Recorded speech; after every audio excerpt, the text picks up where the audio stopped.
Okay. First item on the agenda is the land acknowledgement. The Public Safety Civil Service Commission acknowledges that we are on the ancestral lands and waters of the Coast Salish and Duwamish people and their descendants. We honor with gratitude the land and the people past and present. The next item on the agenda is attendee introductions. So Sarah, why don't I start with you? Sure. Sarah Butler, Operations and Policy Advisor, Public Safety Civil Service Commission. Joe Levan from the City Attorney's Office, legal counsel for the Public Safety Civil Service Commission. Tom Applegate, Public Safety Civil Service Commissioner. Richard Green, Public Safety Civil Service Commissioner. Andrea Sheely, I'm the Executive Director of the Public Safety Civil Service Commission. Teresa Jacobs, Executive Assistant of the Public Safety Civil Service Commission. And this is Stacy Knoll, one of the commissioners. Great, thank you. The next item on the agenda is public comment. I don't see anybody here for public comment. The next item on the agenda is the approval of minutes. I've had a chance to look at the minutes of the July 25th meeting, and they seem accurate to me. So I will move that we adopt these minutes as distributed. This is Commissioner Knoll. I would ask that the next meeting date say that the next meeting is in August. I think right now it says September, and other than that, I would second the motion. Right, on the second page, yeah, this next meeting, September 18th. So why don't we change that to, what is it today, August 22nd. 22nd. 20 seconds, counting down. Great. Okay, any other amendments or anything? All right, so all those in favor of approving the minutes as amended, please say aye. Aye. Aye. Any opposed? All right, so that is passed. The next item on the agenda is the executive session that I don't think we need today. Does everybody? I'm fine. I haven't heard anything. Okay.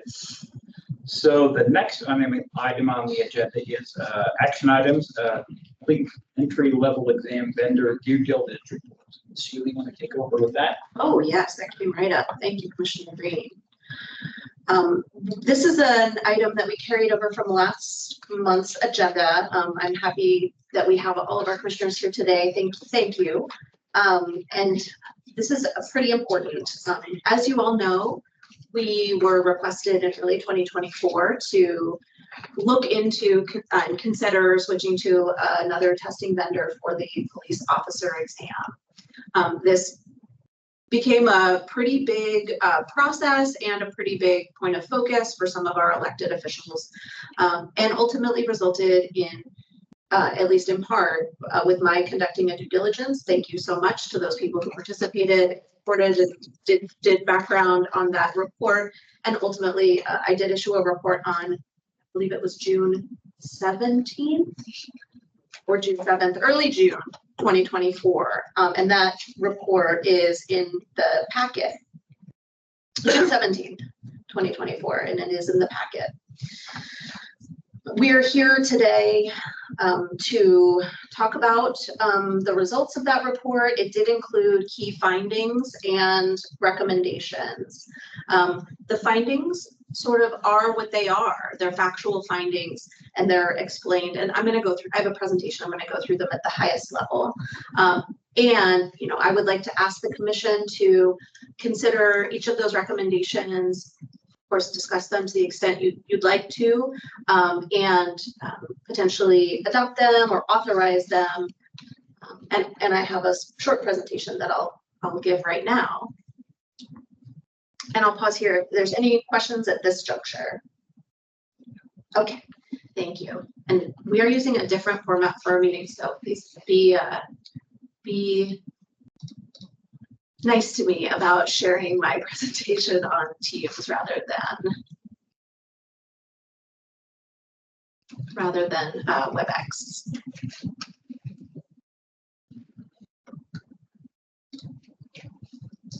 I'm gonna put it up on the screen. All right. So the due diligence report and process. Ultimately, PST, the company that we currently use is called NTN, National Testing Network. A few months ago, Dr. Carl Swander came and spoke to you all not only about the test, the frontline national exam and PSSA components that we use and that he and his company developed and owns, but he also talked to you about testing overall and some of the important factors for NTN and IO psychologists and folks who develop these exams. We really appreciate Dr. Swander and NTN's participation in that meeting. Just to sum it up shortly, PST did participate at first in the due diligence process, but ultimately declined. And both PST and iOS, the company that developed the exam that PST public safety testing uses, both requested not to be considered as a vendor for the police officer exam. They have not followed up on that, so I assume that they're still not interested. They did make it quite clear that they were not. I was able to conclude, though, based on the information that I had and the expertise and concepts, philosophies, and science of IO psychology, that and based on some interviews that I was able to conduct with iOS, that if PST were interested, the exam that it currently uses would ultimately not be appropriate for the city of Seattle. So we couldn't just pick up what we're doing and move it over to another company. It wouldn't be, it's not an option for us, even if they were interested. And I also concluded in my report that use of 2 different exam instruments, which was a concept that was raised by the mayor's office and also I think by the council, but it would really not work for the Public Safety Civil Service Commission or the city of Seattle. All right, that was a summary page, and so I'll go through each of those, and feel free to ask me any questions about these findings if you'd like to do so. I have a question. Since you completed this report, have we received any information from about this process from either the other testing company or anybody in the city? To answer your first question, have we had any follow-up with either of the testing companies? Not with PST. I did send them a copy of the report as I sent to iOS. I think PST thanked me for sending it to them, and I've not heard from them since. NTN, we have an ongoing relationship with, so we talk to them all the time, not about the due diligence process, but about the tests that we're currently administering. I'd say we're probably in touch with them, if not every day. We're accessing the data every day and in touch with at least one individual from that company, a couple times a week, sometimes. So did anybody from the city offer any additional information or insight or comment on the report? Thank you for that question, Commissioner Green. Yes, you and I met with Deputy Mayor Tim Burgess, and that was shortly after the report was issued. Deputy Mayor Burgess acknowledged the report and said that he understood it. He actually even attended the PSCSC meeting where Dr. Swander gave his presentation. He said he appreciated, I think I remember him saying he appreciated that presentation quite a bit, and that he understood, you know, this was not something that the Public Safety Civil Service Commission was likely to do at this time. And by this, they need either add or switch to another testing company. I'm racking my brain for city council members. There has been no follow-up with us by city council members on this topic. I've heard that they have discussed it in some committee meetings, the report, but no, nobody has asked us to do anything else. And I have also followed up with the both the Seattle Police and the Fire Department, because this potentially, you know, this sort of concept could have impact them. But the police department, their director, Mike Fields, acknowledged the report, didn't with me take any, you know, issue or concern with it particularly. And we're moving forward. And the great news that we'll share a little bit more data later on in this meeting is that not as a result of the due diligence report, certainly not, but as the result of other actions by our city council, labor relations unit, and mayor's office to raise the rate of pay for law enforcement officers in the city of Seattle and other factors, applications are quadruple where they were at this time last year. So it's my personal opinion that the conditions that triggered this discussion in the first place have completely reversed. And it appears that there is maybe no longer much interest or energy around switching the test. That's my conclusion that I draw. No one said that to me. Okay, thank you. Along those lines of questioning, just from reading the news, it's quoted in the newspaper from the mayor and from the new, is it interim police chief or is it police chief? Interim? Interim. And also the council, they seem to not necessarily agree or be happy with the findings from what I gather from what they've said in public comment. And I was curious if they have proposed any alternatives to the test or the testing process. I have also read about some comments, some stray comments in committee meetings about the conclusions, not necessarily that I reached, but what you're referring to, Commissioner Green. I've heard that too, and no one has reached out to us with any proposals or questions. And I've gotten no public or private comment from those individuals. Okay, thank you.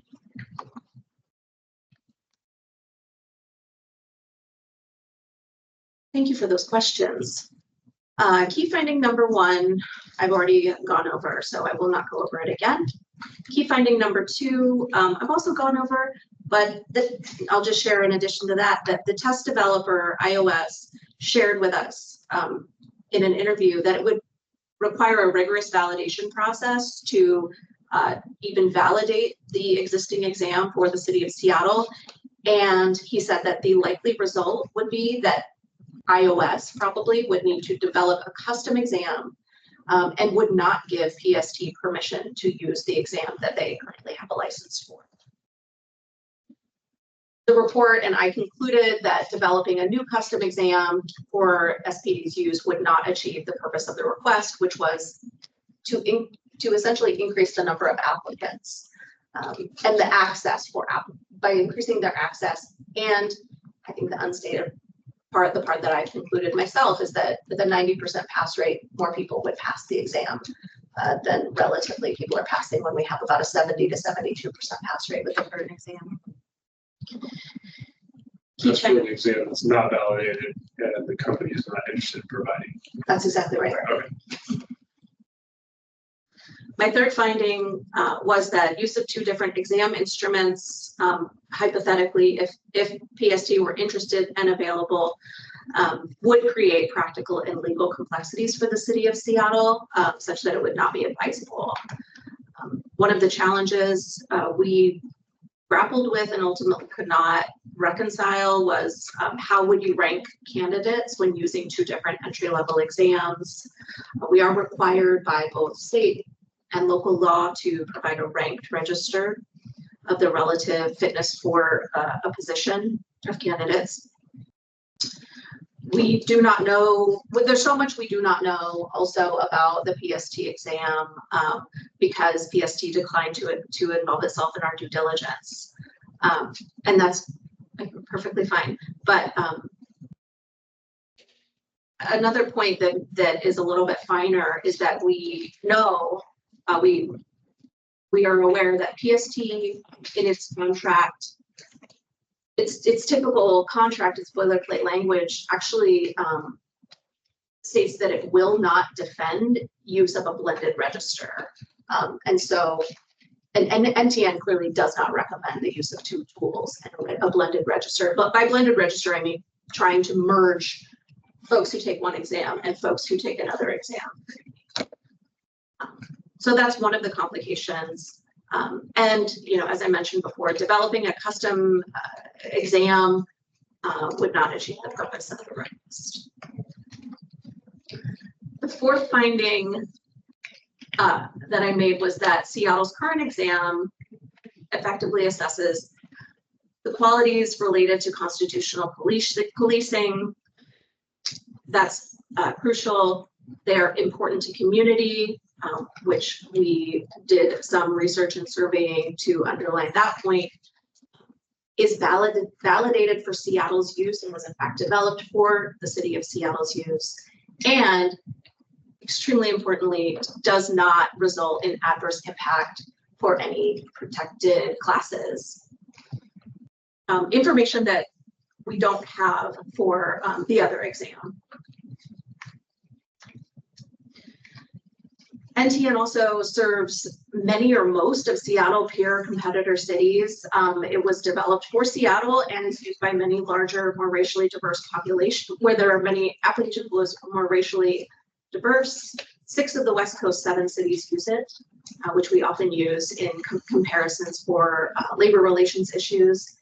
And they have a specialty of working with cities that are under consent decrees. I think you heard from Dr. Swander, in fact, that he is sometimes used as a subject matter expert witness on these kinds of processes. And I don't think he said, he never represented to me that monitors require use of his company. However, police monitors will require use of a company like his to either develop a new exam or to use their exam for entry level and sometimes promotional processes. Seattle is not under a consent decree for its hiring or promotional processes, but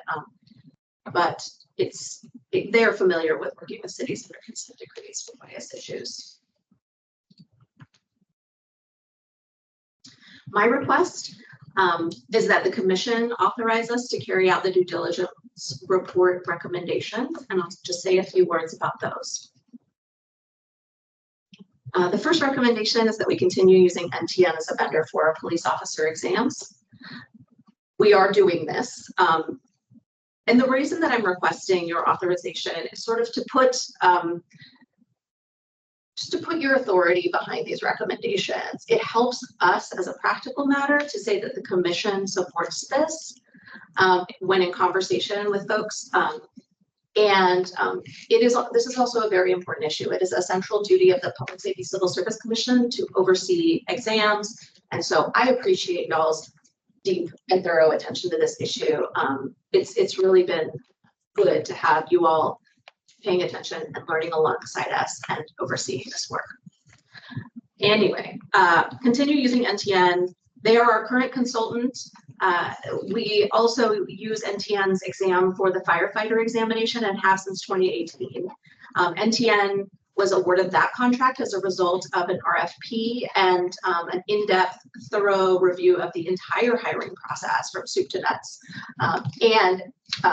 There was really deep stakeholdering on that process involving the Seattle Fire Department. Anyway, that's illustrative of we are really strong partners with the city, with NTN in using their exams, although, you know, we are always critical of our partners as well. NTN's exam content and test practices are highly appropriate as the due diligence report laid out. And my second recommendation is that, and I want to say a few more words about this one, authorize staff to conduct a request for proposal if needed in 2025. Since the time that I published this report, June 17th, our applications have continued to climb. We are currently in 1 year into a 5-year contract with NTN. We renewed 1 year ago. And we are about to take on tremendous amounts of work. The firefighter exam is starting in October. That's a many months long process. This is a very small unit. And so if I've added if needed in 2025. The other piece of information is that, you know, applications have skyrocketed. Let's see, I have the data on that as well. I'll provide more information about that. Oh, sorry, later on in the meeting. But we are. Let me just pull it up. I'll stop talking for a second. Let me pull it up. All right, our applications per day for the current exam cycle are 15.21. At this time last year in early 2023, we were at 5 or 6 applications per day. This is tripled. I said in my earlier statement that it is quadrupled. We received 445 applications for the month of July. That is the highest number of applications per month since January 2021. And January 2021 was also an anomalously high number of applications because there was pent up interest from during the hiring freeze in 2020. And so we have already outpaced in 2024 the number of applications for police officer that we received all year in 2023 and in 2022 by a significant margin. At this point, we're about 600 more than we received for the whole year last year. This is all to say that we may, if the point of changing the exam, if the only point of potentially changing the exam was to increase the number of applicants, then that problem, I would like to say, and I say with a knock on fake wood, may no longer exist, at least right now. And so, you know, I would like to have permission or approval from y'all to conduct an RFP if needed, but it may not be needed. And what I would suggest is that we check in, if you approve this recommendation, as stated, that we check in again early in 2025 to see if it is needed.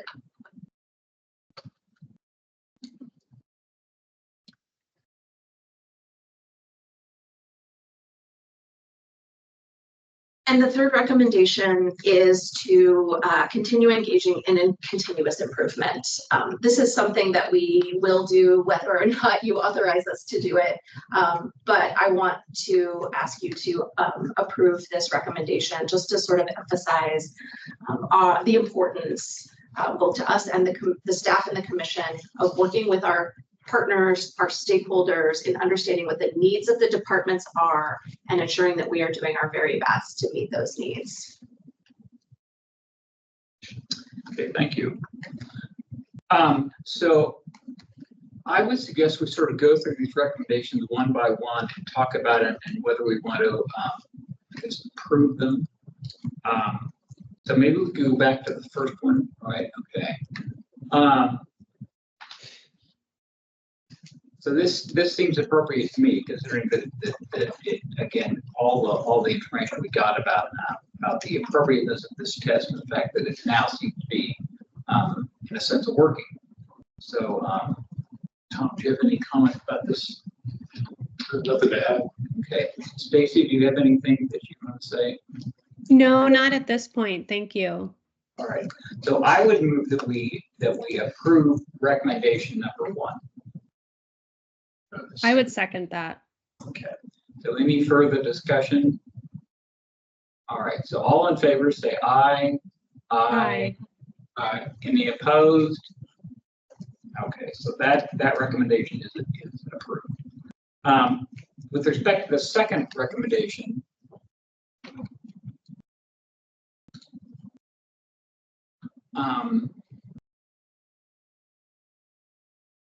I'm just wondering, sort of, how would we decide? All right, so it's next year. How would we decide if something is needed at that point? I'm sort of struggling with that one.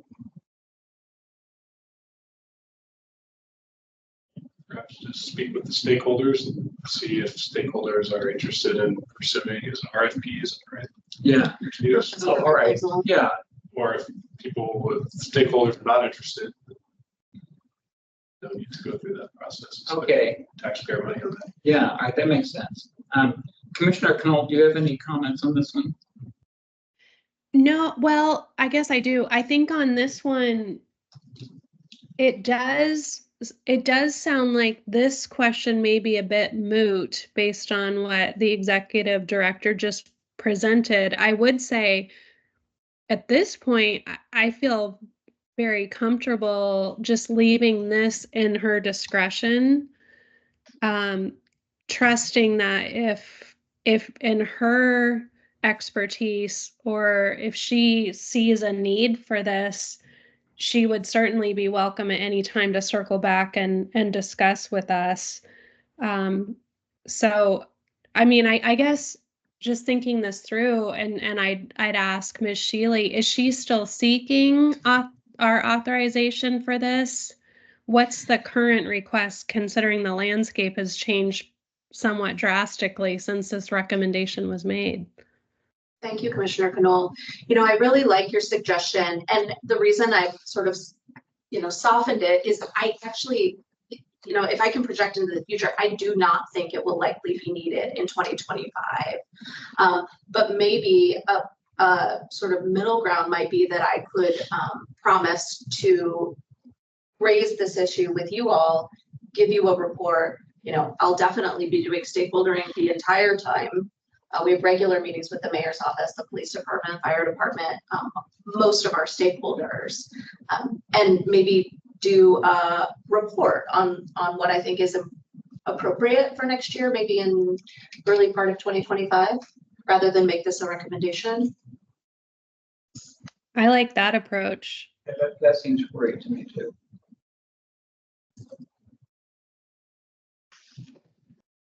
Do you recommend a formal vote on that? Okay. Okay. Thank you, all three of you. Okay.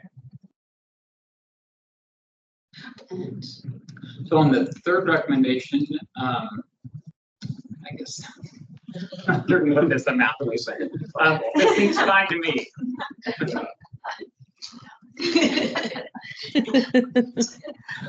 shall we? So, all right, so I'll move that we adopt recommendation number 3. Second. Okay, any further discussion on this one? All right, all in favor say aye. Aye. Any opposed? All right, so that's adopted. Thank you all. And just for the record, the motions this morning are based on what's on the slides today, not what's in the report. So that's the language that will be used for the record. Thank you, Joe. Okay, is there any further action we need to take regarding the due diligence?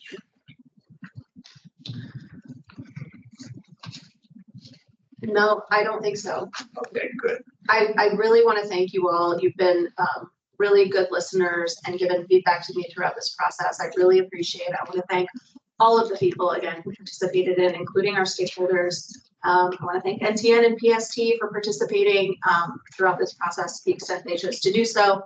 And we never put any of this behind us, but I'm glad to move to the next phase because we have some really exciting things coming up. Thank you. All right, well, the next item on the agenda is the Executive Director Budget and Departmental Updates. This is Commissioner Knoll. Can we pause for just 1 minute? I'm going to exit Teams and rejoin. I'm having some functionality issues. Sure, sure. Okay, I apologize and I'll be right back. Thank you.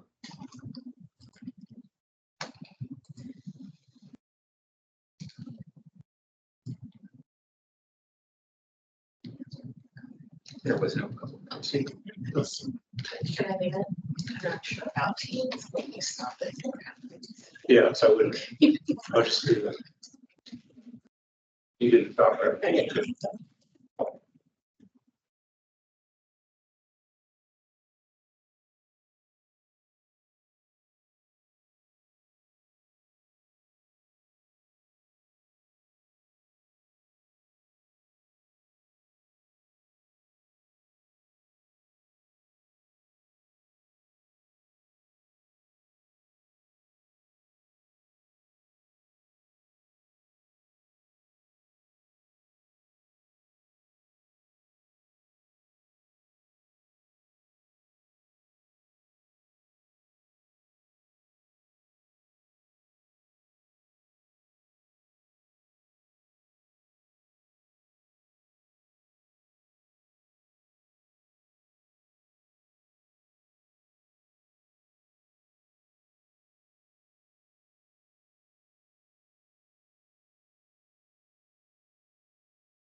we are waiting for Commissioner Knoll to re-engage with us on maybe a more secure or better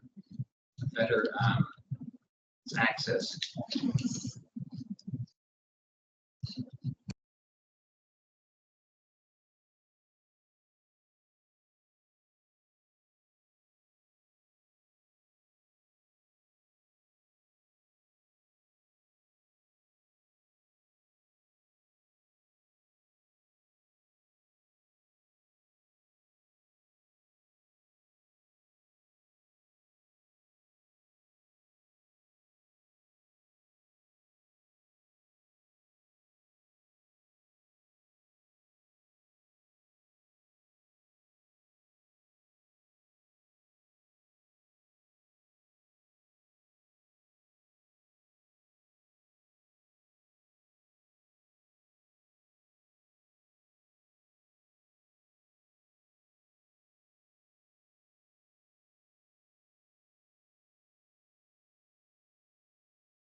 Hi, Stacy.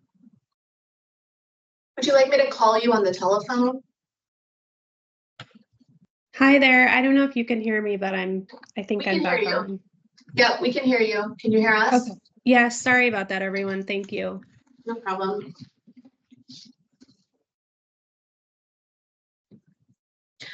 All right.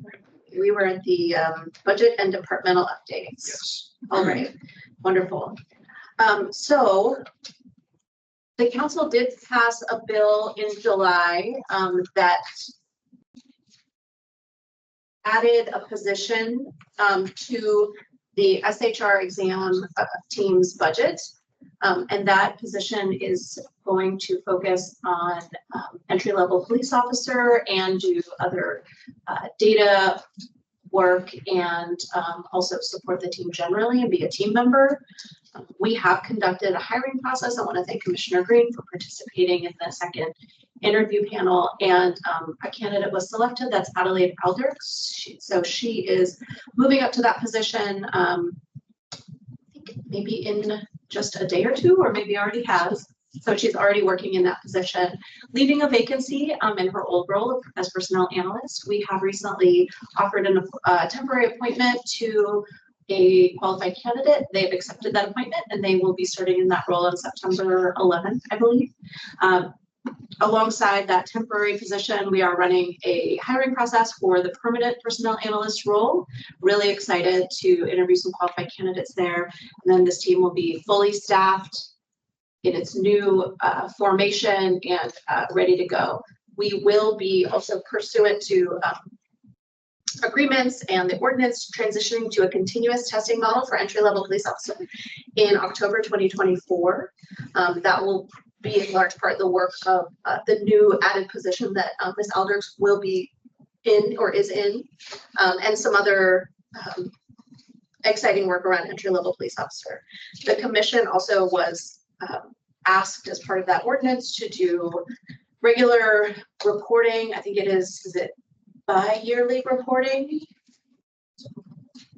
Right, okay, quarterly reporting to the city council on certain data and matrix for entry-level police officer applications and testing. We did submit those reports to the city council and have not received any feedback on those, but we're meeting our reporting requirements. Excited to get going on this new work that is underway. In addition, the budget process, moves along. I am sorry to say I can't report on that in an open public meeting because it is confidential and deliberative until the mayor releases his budget later on in September. But we're continuing to work on that. On the civil service side, just for y'all's information, we're excited to have a potential appointment for a new commissioner in September. Denise Wells, former retired employee of the Seattle Center, has stepped up and been selected for consideration by the city council for that appointment. So it'll be really nice if she is appointed, which I hope she is, and that commission will be fully staffed and ready to start hearing cases again. We're doing some work behind the scenes, but already known to particularly the folks in this meeting around a potential rule update that will be proposed in the coming probably couple of months regarding Rule 9.23, that is about exam protest reviews or appeals as they've been called in the past. Working with, we did some work at I believe it was March, at a workshop for this commission. And decided instead of doing an advisory opinion, we would do that update. Commissioner Applegate's kind of the commissioner sponsor for that rule, and our staff and law are working out the details, and we'll be talking more about that in the coming months. Other departmental work, we continue to do the work of this department. I'll give you a case status report when we get to that point. Budget report should be in your packet, and it is. We are well within our spending authority for this year. Please ask me if you have any questions. One thing I do note on the July expenses is that the labor costs were really a lot higher than in other months, and that was because of the retro back pay. But otherwise, nothing out of the ordinary as far as I know, and I do know. All right, those are my updates. I'm happy to move on to the case status report and appeal updates unless there are questions. I have a question, necessarily from the Seattle Fire Department. I know that there has been an increased focus with the hiring process with entry-level SPD. With our entry-level recruit firefighters process starting in October, do you think that there may be any unanticipated or negative impacts because of the, let's just put it out there, the focused concentration of SPD personnel for SPD needs? The focus on entry. Right, because the fire department can also still continues to have staffing issues. So I'm kind of looking out for the interests of the fire department because I know both departments are in need of entry-level personnel, and I just didn't know if that had been taken into account, and if so, kind of how, or is it planning to be? Because like I said, our big push is, I think, in October. And maybe I can defer till Yoshiko talks about the fire exam unit, but that's just something that we're also thinking. Yeah, thank you for that question, Director Lee. We'll have Yoshiko address that as part of the report. So is Adelaide working solely on SPD recruitment, or is it a broader sort of scope of?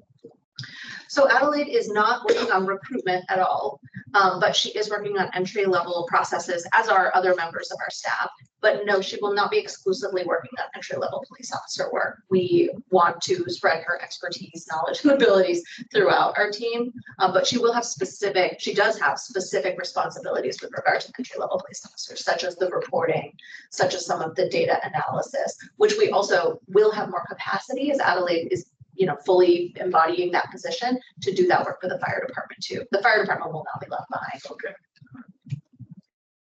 Okay.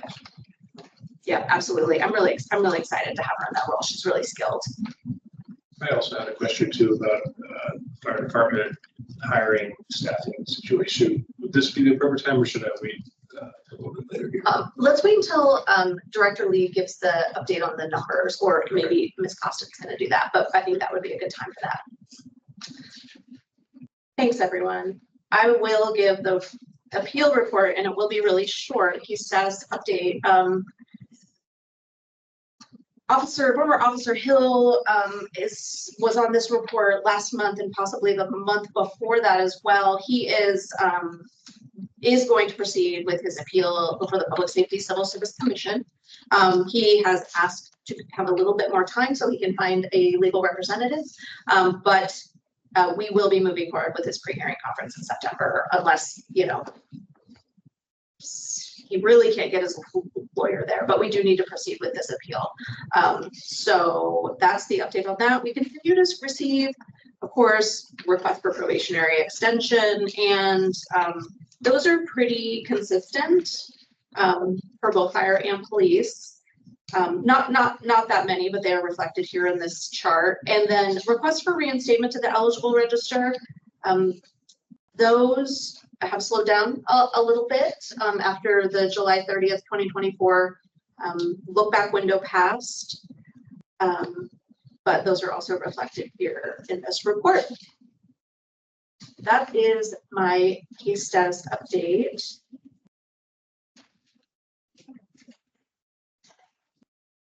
And I'm happy to answer any questions, or we can move on. Anybody have any questions? Not from me, thank you. Next one, why don't we go on to the next item? Fire and police exam unit updates. So You can come up, you can stand up, whatever you like. Rachel Shoddy, Police Exam Administrator, Fire and Police Exam Unit. We had, as of this morning, 700 who have applied for the position of police officer. I checked on my phone here this morning. We have had 325 of those individuals already participate in the testing process, so that's good. And we have 70 who are scheduled. So the filing period, application period closes tomorrow at 5 p.m. and applicants have until Tuesday, the 27th, to complete their testing. So it's looking like it's going to, if the 70% passing rate holds, it looks like we're going to have an even larger list this time than we did last time. So it's very good. It's looking very, very good. The biweekly register process will start after. We're going to have one more exam cycle that's going to be approximately 6 weeks long, 7 weeks perhaps. But in October, when that cycle ends, is when we anticipate starting the biweekly register process. Adelaide's Alders, who was just put in the position of figuring out, process improvement, having that focus for our unit, has already completed a one-page document with all of the issues that we have to address. We are scheduled to meet with our service provider and consultant next week, NTN, to kind of work through some of those things and learn from what other cities are doing, other cities that produce biweekly registers, and what we can learn from that and what we can do within our rule structure So we're working on that actively.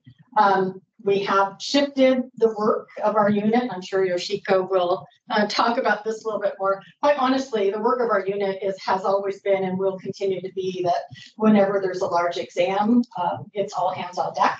So for firefighter, I will be at the Seattle hotel for 3.5 weeks as well with the rest of our team. So it's all hands on deck always when we have large exams. And there has been some change with regard to the job descriptions of some of the individuals in our unit with regard to supporting what we know is going to be ongoing phone calls and that kind of thing for firefighter when it opens in October. So we are looking to have that all properly staffed and covered, and we're looking forward to getting our new temporary employee who's also very skilled. We're lucky to have her on board.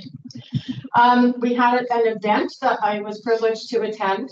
Actually, the Seattle Police Department hosted an event this past Saturday at Park 95, which is their training center off of Airport Way. It was a recruiting event to kind of introduce people who might be interested to the job of police officer. They had a booth where the testing unit was there to give an overview of what's needed what steps are required by candidates in order to seamlessly kind of go through the process and go through the testing process. It was very well attended. We had 60 individuals. The chief was there. The chief spoke and gave initial comments, and then the entire group was kind of sent outside where there were a variety of booths, tents, if you will. They had specialty units there that were fully staffed. It wasn't as staffed as it was originally intended to be. They purposely scheduled the event for August 17th because there were no games, and so there'd be more personnel available there was no Sounder games or whatever. Well, the Sounders won and then ended up having that additional game, which ended up being on Saturday. So they had to pull back on some of the staffing that they were going to have there, but we still had our harbor unit personnel there, SPD Harbor Unit personnel. They even towed one of the Zodiac boats there. They had personnel there to talk with individuals. They had members of the SWAT team. They had our crisis response unit. There were just a variety of different stations where candidates could go and talk to the officers who fill those positions and to see whether or not that was something that might interest them. So it was very well attended, like I said, and our booth was continuously busy from 9:30 in the morning till 4:30 in the afternoon when they shut it down. So we had a laptop there. We had individuals who were actually applying on the spot, and I forwarded their applications on the spot and send them the email with the link to the test site. And so they were pretty excited about that. And we met some really interested individuals, and it was kind of invigorating, quite honestly. So there's another event that is scheduled for November 9th, and we plan to participate in that as well. Dave Wright, who is our manager upstairs, also joined in the afternoon and was busy chatting with folks too and encouraging them to apply. With regard to our promotional exams, I'm sorry, we have police lieutenant, police captain that are in the development stages. So for 2025, we have deadlines with regard to putting down our bibliographies. The police lieutenant bibliography, the proposed, needs to be published by September 7th in order for us to meet our administration date of the written exam for March 7th of next year, and that's on track to occur. And our police captain development committee is in the process of developing their suggested reading list, which is due to be published on October 4th, and that's all on schedule. Thank you, Rachel. Thank you. I do have a question.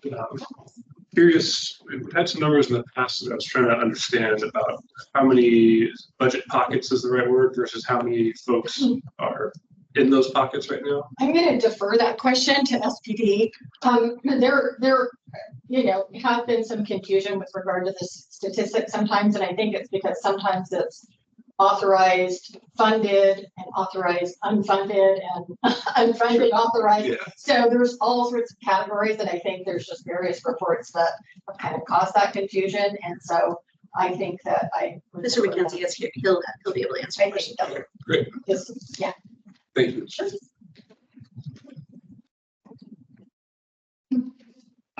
Shiko, would you like to start out the exams? Absolutely. Let me sit over here. Good idea. Hello, Yoshiko Grace Matsu, Fire Exams Administrator. Thank you for being here this morning. I tried to put this in an order that makes sense, but it may just make sense to me. We wrapped up our battalion chief promotional process and captain promotional process and published the register on August 15th. So the copy went to Teresa and the staff here. If you want to take a look at what those registers look like this. So that is, these 3 pieces of paper are the full results of all of our work for the last 9 months. There were 9 people on the battalion chief register and there are 25 people on the captain's register. So that is a conclusion of that process for now, and we'll see those again in 2 years. Going on currently in development and administration are fireboat pilot. After the scoring and the exam review of the protests and then the review of the protests, we have 2 candidates who are moving forward to the practical exam administration that's happening September 9th through the 12th. You may recall we started with 4 and we're down to 2. It's really typical to have those kinds of numbers. It's a small group. We only have 4 pilots in the entire department. And so there's always that consideration of whether a job is even going to open up in the next 2 years. And then there's a limited number of deckhands who are firefighters who are actually eligible to apply for that promotion. And I would also say, because I get this question quite a bit, like why do folks take this test and then not pass the written exam? When you go into the fireboat program, you have 2 divergent career paths. Usually, you could stay a deckhand if you want to stay a deckhand, but the promotional opportunity on the boat is either to go to an engineering focus or a pilot focus. And so typically, I see this for both pilot examinations and for fireboat engineer examinations, that people take the test to practice for the other role that they want. So I had an engineer candidate who was like, I'm not testing to be a pilot at all. I don't want to be a pilot, but I want the experience of going through the testing process so I know what to expect when I go through the engineer exam next year. So he had no intention of carrying on to the practical examination. So those numbers seem high as a failure rate, but it's actually fairly common. And that candidate isn't interested in being on the register. So that explains why we have 2 candidates going through. For fireboat pilot, this is one of the unique tests that we get to do because it is practical hands-on. We don't have an oral board for the pilot position. And that means we actually have 3 assessors who come out from various jurisdictions that also have fireboats. They are subject matter experts and act as the assessors for the exam. And then about 7 or 8 of us squish onto the wheelhouse of a boat, and we have the candidates physically perform the actions of driving the boat. And I'm not allowed to say reversing, because apparently that's not a thing. You don't reverse a boat, you back down. So we'll be doing all of those things actually out on the water, which makes it fun and exciting and sometimes nerve-wracking. But we did a development day on the water recently, and I would say that it's actually never bad. So unless you're in the engineering room, in the engine room, and it's 100 degrees, that's not so bad, because that can be very startling. That register is due to be published in December. So basically they go through a simulated bridge experience on the water practical exam. Then we'll have the protests and appeals if they have any. And when that is resolved, all the scoring is done and the register will publish on December 15th. Coming up sooner than I would like to admit, we already put out information about the upcoming 2025 promotional examinations. So in our odd years here for fire exams, we do the fire lieutenant exam and the fireboat engineer exams. So we already have we haven't selected, we've already solicited folks to apply for the development committee for fire lieutenant. Those folks have not been vetted yet to see if they will be on the committee, because I think we have more than we need, but that'll be the next step for that. They have the opportunity to weigh in on the promotional bibliography, but that won't be published until November later this year. And typically, because the lieutenant exam and register comes out in August and the fire boats come out in December, that means there's kind of like a little lag, 2 months behind. We'll be assembling in December the promotional development committee for the engineer group.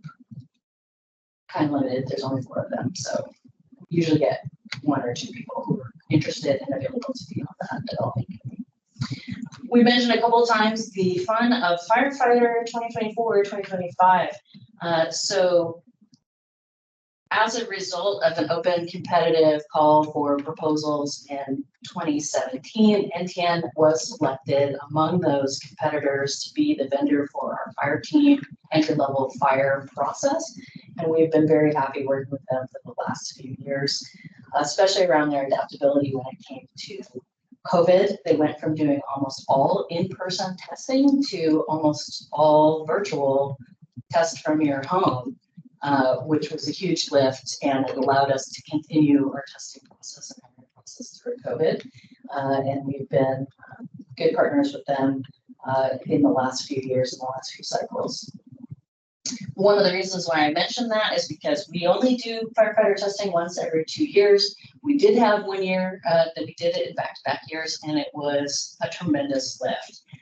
So we had a lag between when we did testing that concluded in 2016, and then we had to hire like 6 classes off of that list, and it just took forever. There was administrative changes and differences about what to do with the test. We went through the new RFP, we got a new vendor, so we didn't get a new test underway until 2018.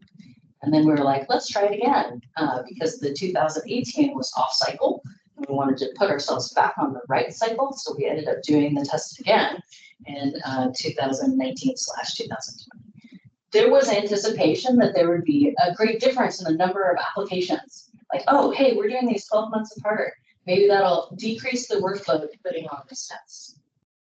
No, it was pretty much just as big. So there were around 4,200 people who applied in 2018, and there was around 3,800, so minimal difference, small difference between that next one. So if we were hoping it was going to get easier, having it closer together, it really did not.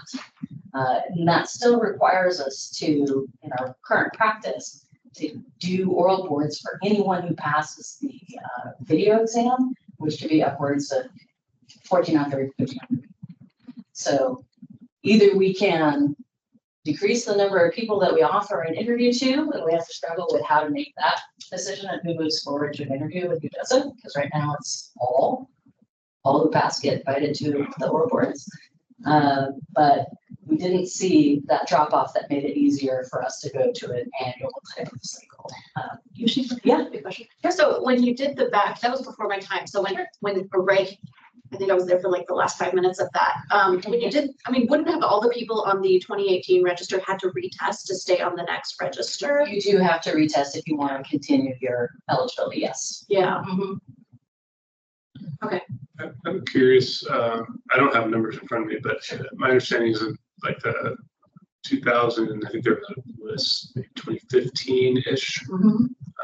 My understanding there's something like 8,000 applicants, give or take. And then we switched vendors to NTN, and then a couple years later, 3 years later or something, now we have around 4,000 applicants.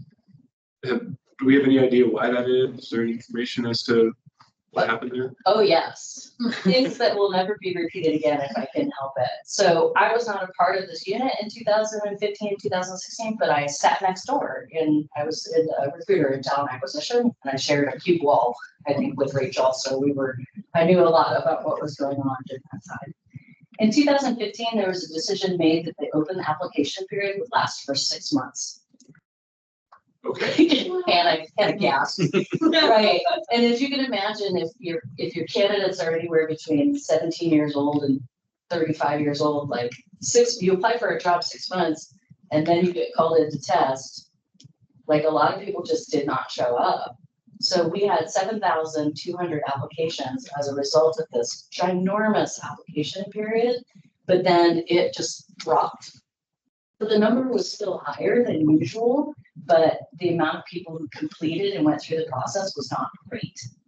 Was it higher than what went through after the change? Yes. Okay, it's my understanding even before 2015, that whatever the previous list, it was still 8,000 to 10,000. No, that was it was more like 3, 4, and then it went 7. So it's just. And then went back down to 4, Okay. 3. So we had, my understanding, and this is folklore a little bit, but my understanding is the chief at the time had the desire to have the 6-month open period, and the staff were reluctant, and then we had 7,000. It's scary. From a citizen standpoint, though, isn't that a good problem to have? It is, except for you end up processing a lot of folks who don't follow through, because in their minds, it was so long ago that they applied for this, that their plans changed in that 6 months. And then your show rate at the written exam, because back then we did paper pencil written exam, was not very high. So we did end up with a higher than usual register, but we also had to use that register for 3 years. And by the end of it, it was, I mean, those people had applied 4 years before. Like, people's interests just, they move on to get other jobs. They get hired by other departments. So. But the ultimate goal is to get as many qualified candidates as possible. It sounds like you did have more qualified candidates, but how long the list went doesn't affect that necessarily, right? Yes, but you want them to be available by the time the list. Like, I can have on paper 1,000 people, but when Hannah calls them and says, "Do you want to come in?" and they all say no, that doesn't matter. That's a paper 1,000 people. Well, right now we're on a 2-year list, so we're still having that issue, if I'm not mistaken. Yeah. So that's what I guess I'm kind of driving at. Oh, absolutely. I think that has a lot to do with like work labor forces more than testing practices, because we see it in police, and we're also seeing it in city processing as well, where we get a ton of applications, but we're having a really high dropout rate. Has that been studied? Has that been explored? Do we know? Do we have like any sort of evidence as to, or data as to what's going on there? NeoGov, who is our applicant tracking system for the city and is specifically made for municipal government, did a recent white paper that said the number of government jobs is around the country is going like this, and the number of applicants is going like this. So across, whether it's public safety, transportation, planning, all those sorts of things, everyone is seeing that number go down. And that's something that I think that you can download directly from their website, if that's something that's interesting to you. But I think that the rate of employment is low, that folks have a lot of choices to go to other jobs that might have higher compensation, that might have more flexibility. And when fire and police do really, really well is when there's a recession or high unemployment. Folks get driven to get more jobs for the stability, the benefits. But when the rest of the economic sector is doing really, really well, people have a lot of choices, so they go to do something else. Okay, but we don't necessarily know if that's specifically what's going on right now in the city of Seattle. That's more general. It is more general, yeah. Thank you. Sure. Sorry, I don't mean to grill you. I'm interested. Oh, I don't feel gross. I'm okay. Thank you. I appreciate it. So yes, so basically, let's go back to this year. So that's a little bit of history. So in this year, applications for firefighter open on October 4th, and we do a much shorter application window. So we do like a 8-week application window instead of a 6-month application window. And then we have a 10-week testing window, so that there's a built-in 2-week buffer, so that if you apply on the very last day that we accept applications, there may still be some time for you to take a test.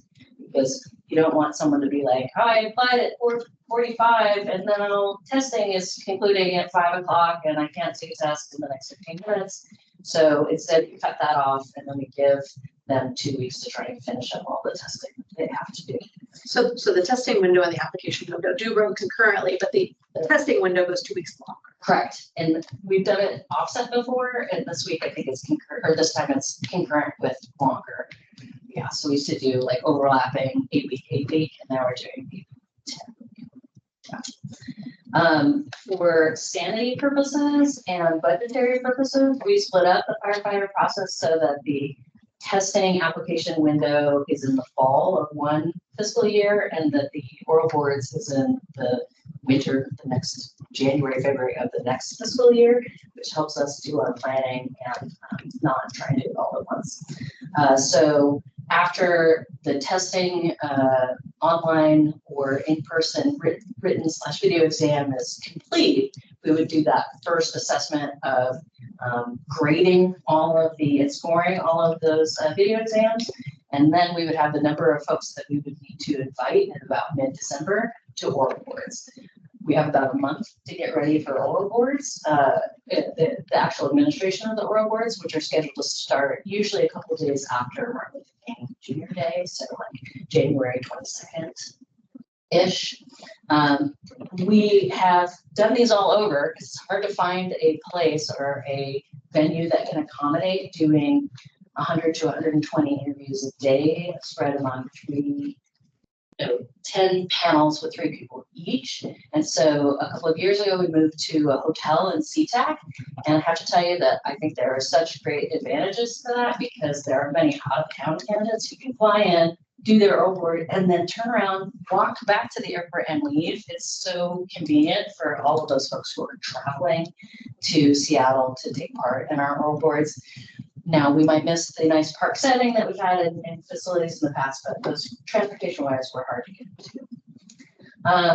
We talked a little bit about staffing. Like Rachel said, when there is a big exam, we pretty much drop everything and help out those big exams. So I've been a proctor, a helper, jack of all trades for the police captain's exam and every other exam that Rachel puts on. And when we're in firefighter mode and firefighter oral boards, Rachel's there every day. Adelaide might be there every day. We actually enjoy a very nice partnership with Seattle Fire. I know that Hannah has been there multiple days for oral board administration. Thank you. Dory has been there multiple days. Kathy Moray has helped us in multiple days.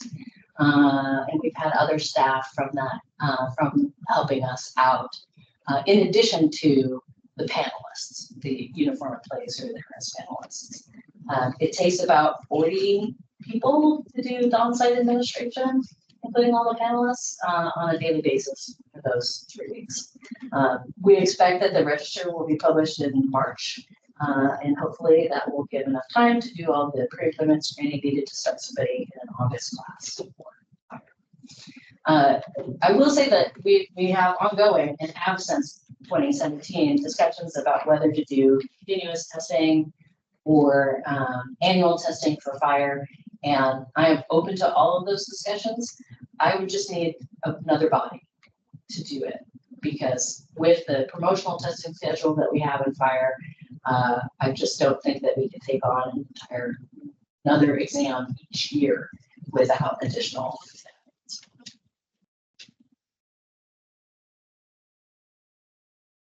Thank you. Anyone, any other questions?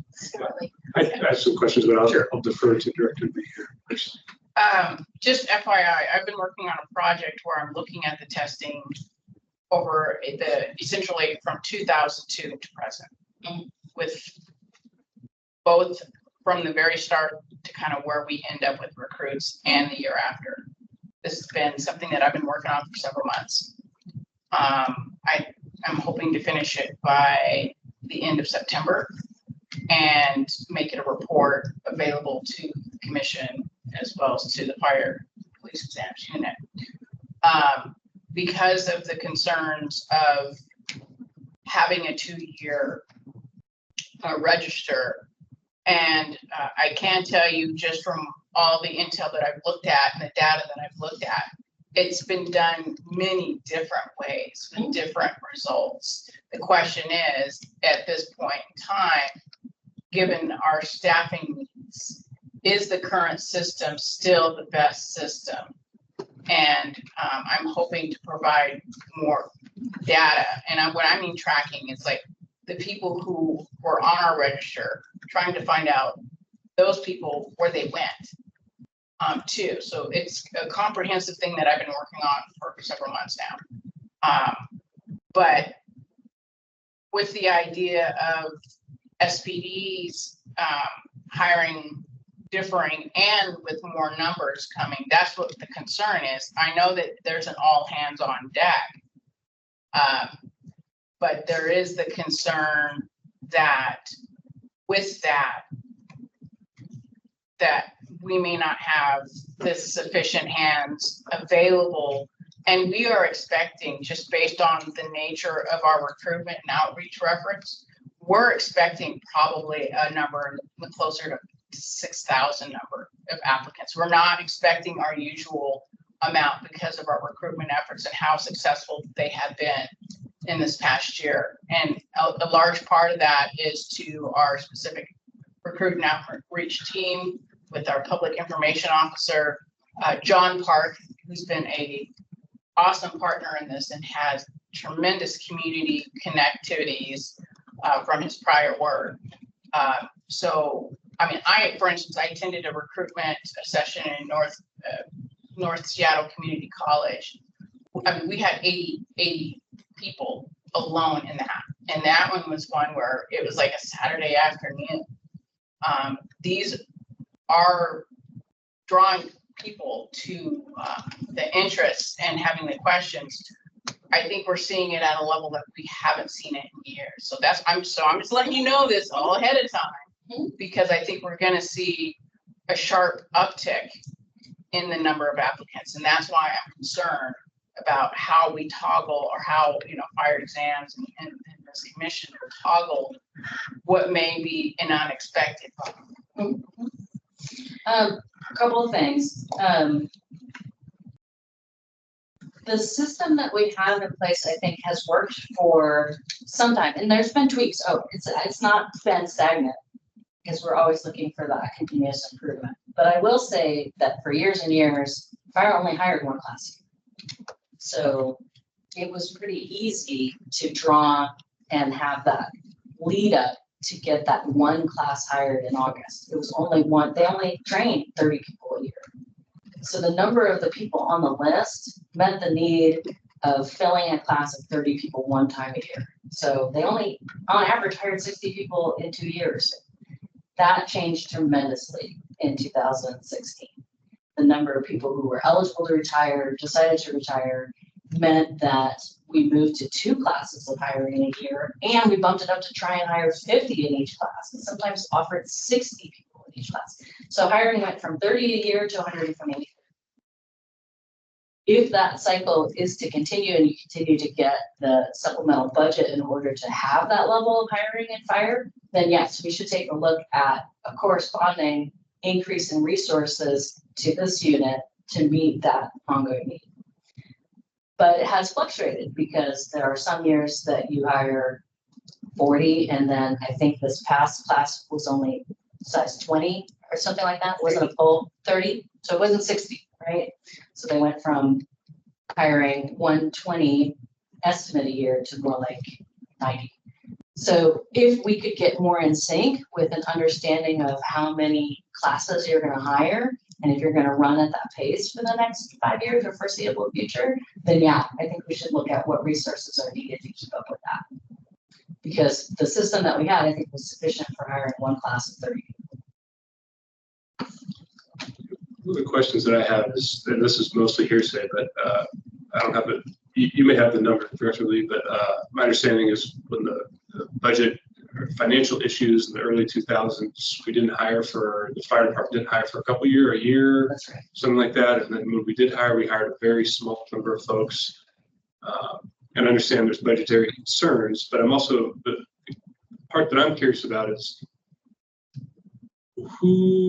is there anyone making a forecast as to how many retirements we expect in the upcoming years and how many bodies we're going to need to fill those vacancies? That would be probably best addressed by either Hannah or Sarah in that letter F, the staffing report. And it's unfortunately not the, it's not in my role and responsibility to do hiring forecasts, so it kind of is more up to the department. Okay. So I would appreciate if they could weigh in on that, but it's also contingent on the funding that the city council gives to the fire department each year, because at this point in time, and please correct me if I'm wrong, those 2 classes a year are not baked into the fire department. They're guaranteed for 1 class, and they've gone successfully every year to increase that by another 50 or 30 people, but they have to do that annually and wait for it to get approved.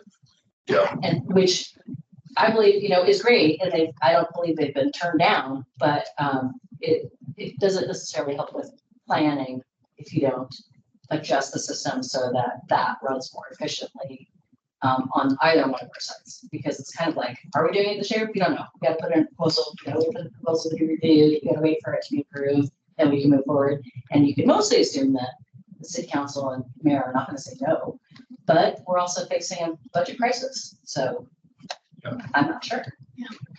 And I mean, perhaps it's obvious, but SHR, is going to be even less likely to get that additional funding for the staffing for the fire and police exams unit when that decision is contingent on city council approval of that yearly increase. Yeah. Because we're downstream, and those requests have to be put in all at the same time.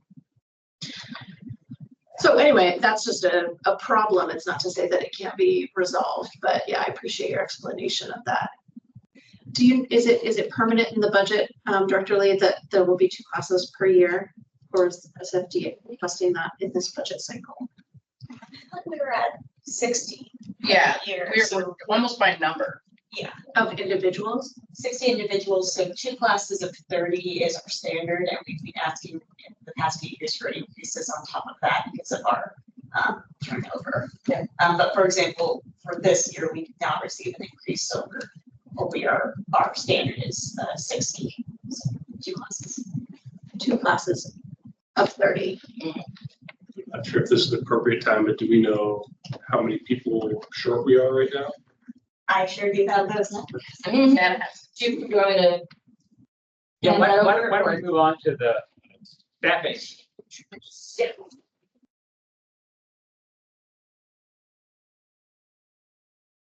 At the Seattle Fire Department, our separations year to date are 71, hires year to date are 69. Authorized uniform budget pockets are 1,108, and our current staffing number is 1,000. So based on that, it looks like for the first time in several years, our separations are going to outpace our hires. Partially due to the fact that we didn't receive any additional bodies on top of the 16 we are given. Oh, I'm Hannah Costin with the Seattle Fire Department. I'm sorry, can you repeat that last statement for me, please? You said we're. This is just we're on what, pace to what? our separations will outpace our hires. So we are just about even on separations and hires at this moment. So then any additional separations between now and the end of the year will be greater than the number of people we hire. it just, I'll chime in about there are, as you are aware, there will be discussions about, or we'll get notifications of, we're planning to retire. But a lot of the reasons why we get those, we'll get them in batches. Part of it has to do with probably tax deferment, credit buyback, service credit buyback. So we'll find that, like, we'll have a whole bunch in June, and then they'll be trickling in, through the fall, and then we'll have a whole bunch at the end of the year. So part of that is, I'm also looking at that aspect, is what's our attrition rate of just, permanent members versus what we've been able to recruit and actually have a recruit class and make it the full year for them to become a regular firefighter. And we've been running a deficit for a while. And so that's why we're that's part of the reason why I'm kind of doing the deeper dive.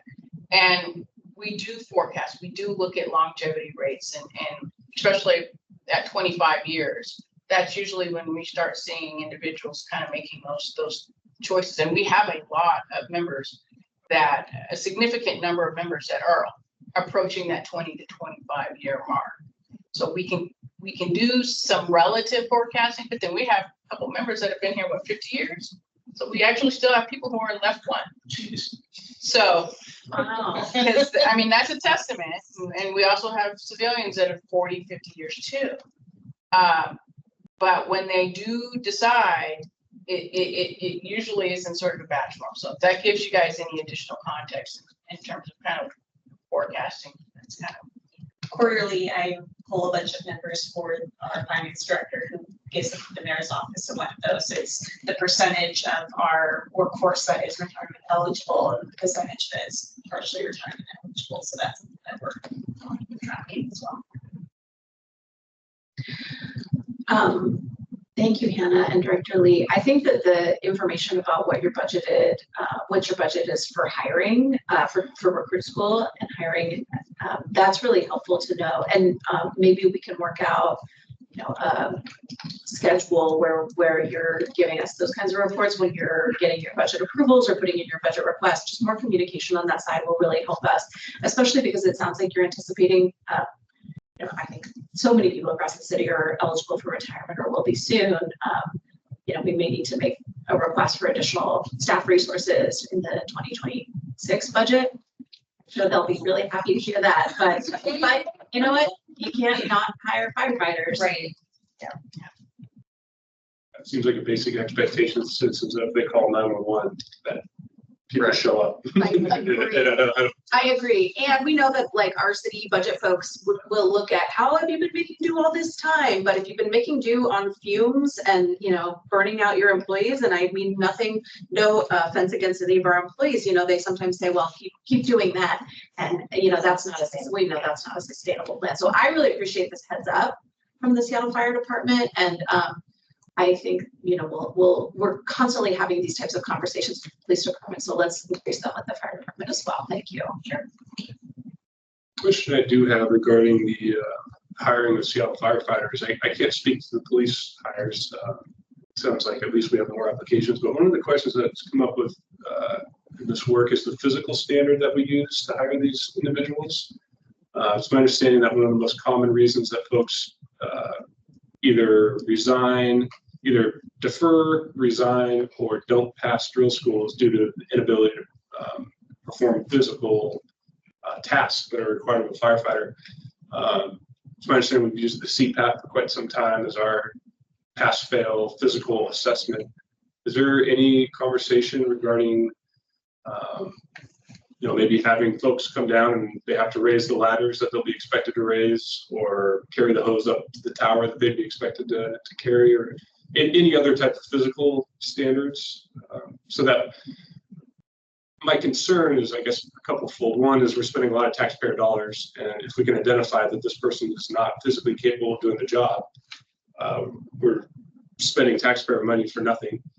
These folks are quitting jobs, they're moving their families, they're getting set for drill school, they're making a huge investment personally. And then we also have seats that are at our drill school, which are limited, that are being taken up. So I'm just curious, it seems like an ongoing issue. And I'm wondering if is that a discussion with anyone? Are we looking to address that at all? I think there is discussion about that. I've actually been talking with my occupational health coordinator, Manny Romero, and it has been a point of discussion in the training division. I know we've done the CPAT, and I know that there were issues involving litigation in years past about the standards that in essence led to us utilizing CPAT. And again, it's like, is that the only standard, or are there other ones out there? And I do, from what my prior discussion was with Chief Scoggins and training, I think there are, but we haven't really kind of explored it because it kind of comes up perennially or semi-perennially.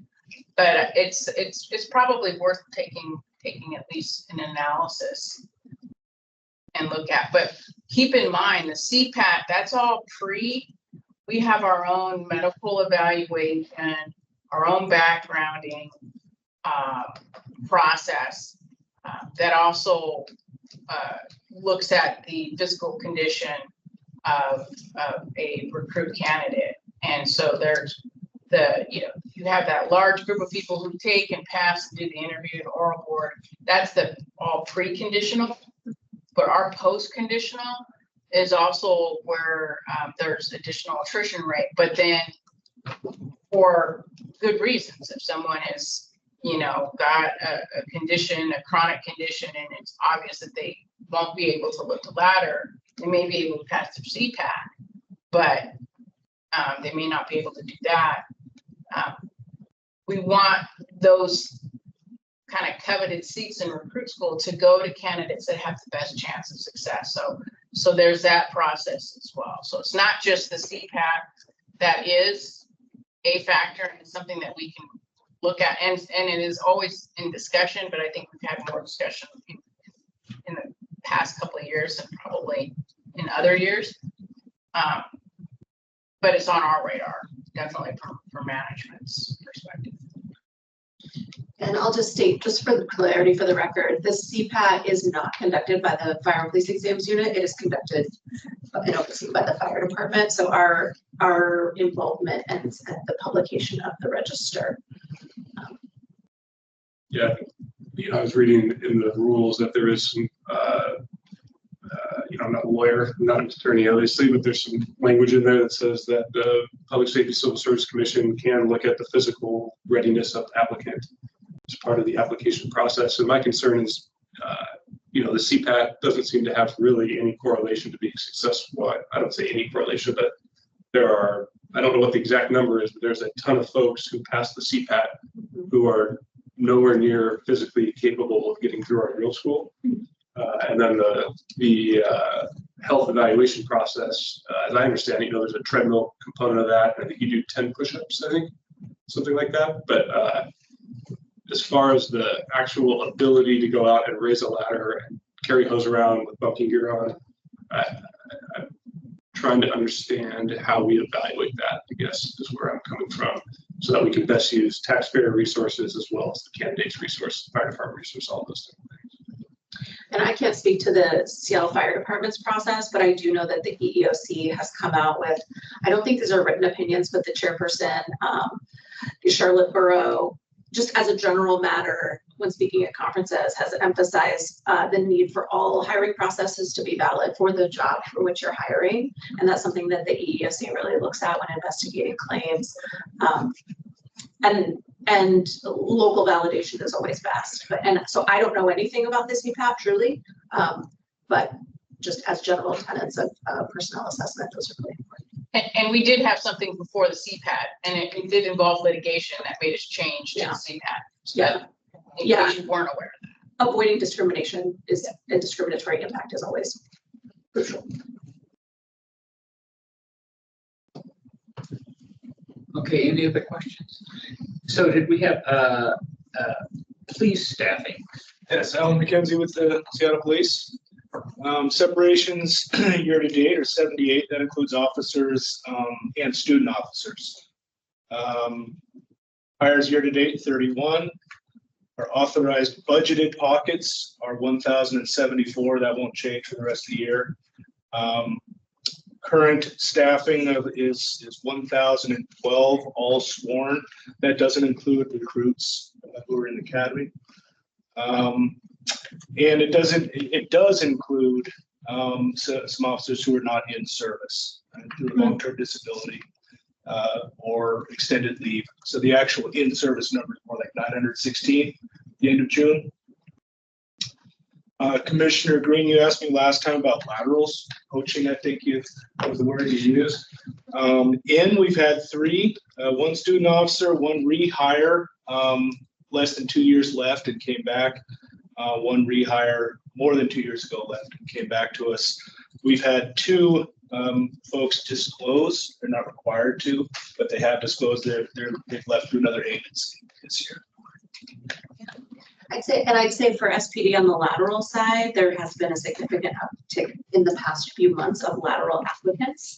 And I don't have the numbers, but it's been reported to me that we are currently receiving approximately twice as many qualified lateral applicants as we were at this time last year. So there's improvement there. The Okay. Here's we have a forecast with, it's over about 150 short, approximately Budgeted? 916 to 1074, as far as officers on the street. Well, yeah, I mean, the officers who are on, long-term leave of some kind, they're obviously taking up a budget in pockets. Can't replace them with somebody else, but each of those would be an individual case. I don't have an overall forecast when everybody's coming back from leave. Yeah. I will say that the authorized pocketed numbers is 1277. We just started budgeted for all of that yet. So that won't change this year either. Maybe next year there will be more budget for more in-service officers, especially the numbers, routes and everything keep going up. Looks like we're actually gonna spend money. So it's not the budget we know it's not the budget that's keeping SPD from hiring. So is 1277 the chief's, would consider 100% staffed at 1277 for sworn?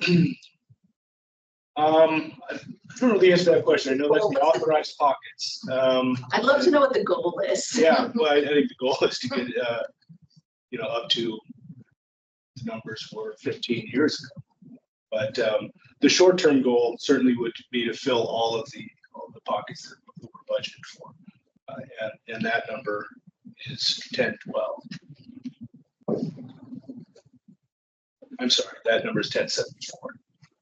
Okay, and I've written down two numbers, 1277 and 1074. 1074 is the authorized budgeted Uh-huh. pockets. Right, so that's what we have the budget for. 1277 is just the authorized pockets. Okay, some are unbudgeted. That's why I get so confused when I get those reports from Heidi, but thank you for being here and explaining that. Do you have a forecast I guess my first question, I have to take a step back. How many seats my understanding there's one of the pinch points with hiring police officers, how many available seats there are at the State Police Academy? Is that? I think that's right. I can't tell you for sure one way or another, but yeah, there's classes in the academy. One class will get through and then the next one comes through. So it makes sense to me. Okay. Do you know approximately how many, as a rough number, if we were able to hire the maximum amount of officers or candidates and put them into the academy, how many per year we'd be able to do if we maxed it out? I can get that number for you. I don't know, but so you're assuming that no other agency is sending anybody to the academy for that class? No, I'm asking how many Seattle Police Department slots are available. And then my bigger question is, if we were to hire a maximum amount of candidates, and given the attrition that is going on, how many years would it take before we're back up to, I don't know, full staffing is the right term, but That 1277. Or, and I'm curious, the 1277 versus 1074. And, I just know that response times are incredibly long right now. It's a huge concern for the citizens. So I'm just trying to understand what a reasonable timeline is. Yeah, I read an article, maybe you read it too, in the Seattle Times, I think it was, about the satellite academies and the classes, and that they're having a lot of success. And they've reported, I think there were some quotes maybe from the director, that there's not a long wait right now for a recruit to get into school. Is that, maybe at the next meeting you can tell us if that's what SPD is experiencing as well? Because lots of applications right now. I know the backgrounding, there's a lot of changes, additions, layers going on at backgrounding, but that seems to have become a bottleneck. Because we're giving these huge lists and we're about to produce another one. Just would love for you to be able to share a little bit more with us about how SPD is addressing that bottleneck. And another one that Commissioner Albee is anticipating is the recruit school spots. Okay, I'll look into that. I have heard about a forecasted bottleneck at the backgrounding stage, which is a good thing, right? There's a lot of qualified applicants. I think it's here. I think it's forecasted in here. But I haven't heard about the academy bottleneck, so I'll try to get some information for you. Those 3 points. Thank you. Yeah, thank you. Commissioner Knoll, do you have any questions? No, I don't, but thank you for asking. Glad you're still with us. Yes, I am. All Thank right. you. Thanks. Is there any other, anything else? We have old new business, any old new business that we have?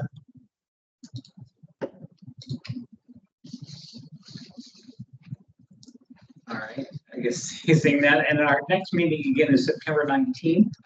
So, all right, so I would, I guess that's everything. I would move that we adjourn. I'll second that. Any discussion? Okay, all in favor, say aye. Aye. Bye. All right, opposed? Great, that passes. So we stand adjourned. Thank you all very much. And Thank you. The time is 11:35. thank you. Goodbye, Commissioner Knoll. Thank you very much. Thanks, everybody. Have a good day. Thanks to all of you for coming in person. I really appreciate it. I think this was a really good way to meet in person. I really encourage you. We are hopefully going to have remote as an option, but I want to encourage you all to come back in person. It's really nice to be able to have these robust discussions. Yes. Thank you all for answering questions. These are things I've been wondering about for a long time. So since you're all in the room, Yeah. I appreciate you taking the time to answer.